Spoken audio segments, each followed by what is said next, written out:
ভালোবাসা দিয়ে সবচেয়ে বড় দুঃখ দেওয়া হয়, কারণ যাকে বিশ্বাস করি সেই সবচেয়ে বড় কষ্ট দেয়।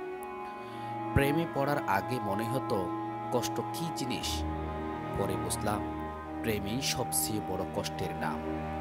তুমি চলে যাওয়ার পরও আমি তোমার জন্য অপেক্ষা করি, অথচ তুমি নতুন কাউকে খুঁজে নিয়েছ। ভালোবাসার মানুষটি যখন অবহেলা করে তখন বিশ্বাস করো দুঃখের শেষ নেই।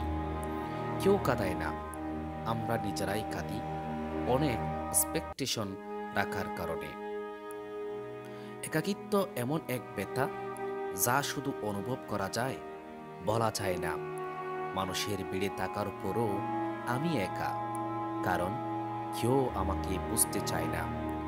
হাসি খুশি মুখের পেছনে লুকিয়ে থাকা হাজারো না বলা কষ্টের গল্প।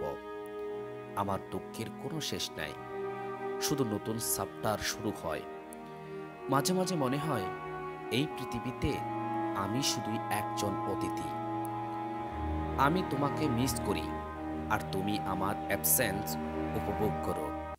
কেউ আমাকে ভালোবাসে না, শুধু আমার উপকারের জন্য কাছে আসে। আমি কতটা অসহায় যে আমার কষ্টের কথা বলতেও কাউকে পায় না।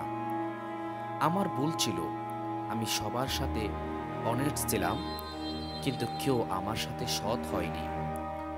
ভালোবাসার মানুষটি যখন ভুল বুঝে তখন সবচেয়ে বেশি কষ্ট লাগে। আমার চোখের পানি দেখে কেউ কাঁদে না, কিন্তু যদি হাসি সবাই হাসে। একজন মানুষ কতটা নিষ্ঠুর হতে পারে সেটা তখনই বুঝবেন যখন সে তোমারই তৈরি। আমি ভেঙে গিয়েছি, কিন্তু কেউ তা ঠিক করতে আসে না। আমার নীরবতা কেউ বুঝে না, সবাই শুধু কথা শুনতে চায়। আমি হারিয়ে গেছি নিজের মধ্যেই, কেউ বুঝতেই আসে না। আমার দুঃখের কোনো বাজার নেই, তাই কেউ কিনতেও আসে না। জীবনের সবচেয়ে কঠিন শিক্ষা ভালোবাসা আর বিশ্বাস দুটি বিপজ্জনক। আমি একা হয়ে গেছি, কারণ যাদের কাছে গিয়েছি তারাই আমায় আঘাত দিয়েছে। কষ্টের একটা সীমা থাকা উচিত, কিন্তু আমার কষ্টের শেষ নেই। আমি ক্লান্ত, এখন শুধু শান্তি চাই, যেখানেই হোক। দুঃখ কখনো স্থায়ী নয়, সময় সবকিছু বদলে দেয়।